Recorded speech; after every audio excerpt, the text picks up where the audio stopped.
Gina Yashere is a British comedian of Nigerian parents. She's been making regular appearances on British television since the 1990s, and more recently she's crossed the pond to break into the American comedy scene. Her observational comedy is described as bombastic and cheeky. So let's take a look. My mother had the pick of the globe, San Francisco. The pick of the globe. She could have gone anywhere in the world. I imagine my mother in Nigeria with all her maps spread out before her.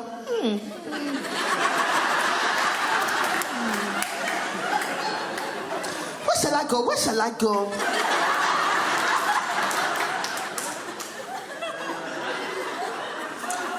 You know what? I am fed up with the sunshine.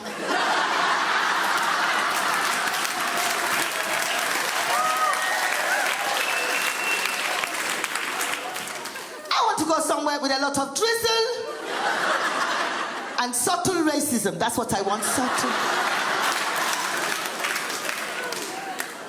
Because the Brits are the best at subtle racism. I'm in America. I prefer American racism. I do. I prefer the American racism. You know where you stand with American racism. It's in your face. It's there. I kind of like it. I know where I stand. This is the only country in the world where some reality TV wig-wearing is able to force the president to produce his birth certificate. The apprentice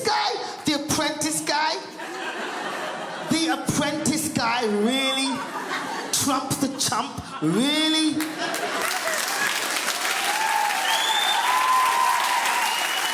I'm pleased to say that Gina Yashere joins me in the studio now. Thanks for coming in. We could do with a few laughs this morning, given the news, I have to say.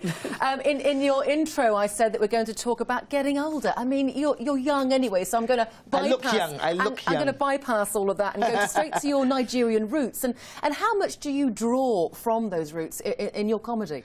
Quite a lot, because even though I was born and raised in London, England, my mum is Nigerian. When I went to school, I'd do all my stuff and then come home, we'd eat Nigerian food.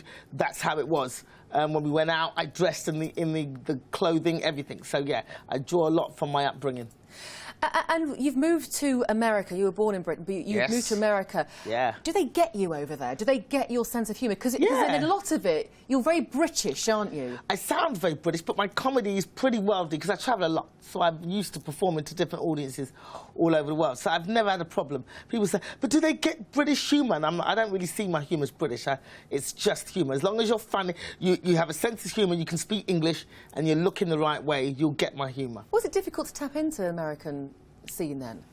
Not really. I just went out there and just worked hard and just made sure that I was seen and just pestered people. Because you sell out everywhere you go, and you've been on some pretty high-profile things. Tell us a little bit about your career thus far. I mean, you've been on Mock the Week here in Britain. You've been on the Jay Leno show as well. Yeah, Lenny Henry show, Conan O'Brien in America, Def Comedy Jam. Yeah, I've done a lot of stuff all over. Yeah. And who do you draw your inspiration from, do you think? My inspiration is just from life. I mean, I don't watch other comedians so much. I like other comedians, but I don't want to be influenced by anybody else. So it's just what happens to me. What you're seeing is distinctly Gina. I must reflect on your past. I mean, you used to be an elevator engineer, didn't you? Yes, I'm from a Nigerian family. We have to do proper jobs. My mum wasn't into the whole... When I told my mum I wanted to be a comedian, she's like, what the hell is this comedy? What? So I'm telling you I live in engineering to become a clown. No, this is not going to happen. So, like, all of us had to do academic things. So I studied electronics, and that's what I did. I was an engineer, and my last job was working for Otis, building and repairing lifts. That's what I did. How did you make that transition from doing that into comedy? I mean, have you always just been naturally funny? Yeah, I was always naturally funny, but I didn't think you could make a living of it, and my mum was not good, would disavow me of that idea from early on. But, yeah, I was doing engineering for a few years, and then there was a gap. In the mid-90s, they were making people redundant in the building industry. So I thought, I'm going to take voluntary redundancy and get some money and have the summer off. And it was during that summer off, I started doing the comedy thing, going, well, everybody tells me I'm funny, let me do this thing and see what it's like. And I just ended up never going back to work. We heard from the Cannes Film Festival a little bit earlier in the programme and over the last few days, and Jane Campion in Cannes said there's a real underrepresentation of women directors, female directors, and it seems that all the men are getting the accolades. Is it the same as a comedian or a comedienne? I mean, are there many women, black women, in the industry? Are they underrepresented? Oh, most definitely. I mean, women, we make up a much smaller percentage of comedians overall. And then the ones who actually get... there's no woman in this country that's reached the kind of levels that a lot of the male comic, the stadium-filling guys, like the Michael McIntyres and stuff, the John Bishops. There's no woman in this country yet that's reached that kind of stadium-filling capacity. So, yeah, we are very much underrepresented, and that's why I'm here.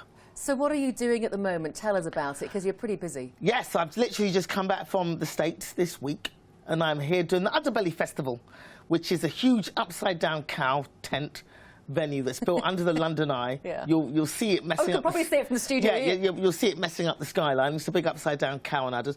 And they do a festival there every year, and I do come here and I do 3 nights in the tent of my comedy every year. So I'm here, and this Thursday, Friday, Saturday, I'm doing my show. This is the one time in your life you're going to get to see me, well, this year. Are tickets still available for it? There are some tickets available for Thursday and Friday. I think Saturday's sold out already. But you never know, there might be a couple straggling tickets left. So get your tickets, people. And what are your plans for the future? I mean, you're touring all the time. I tour constantly. I'm living in America at the moment. I'm in New York right now.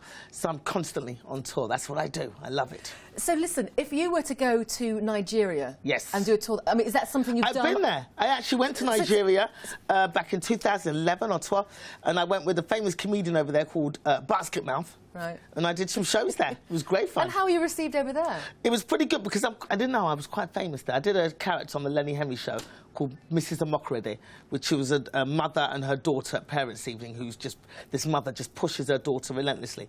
And it went kind of viral around Africa. So when I got over there to Nigeria, everybody was going, oh, it's Mrs. Amokrede, even though this is a character that I did.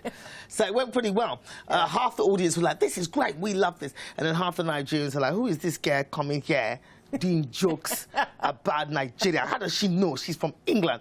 So yeah, there was a little bit of a tussle between the people that were like, yeah, this is great, and some of them were like, we don't know about this girl, we don't know about this girl.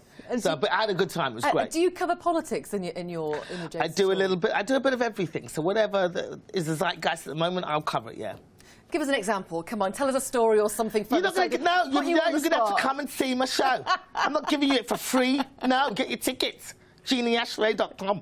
Go get your tickets, and you can come and see it all. Fresh. Because we had to bleep out a little bit of your jokes there.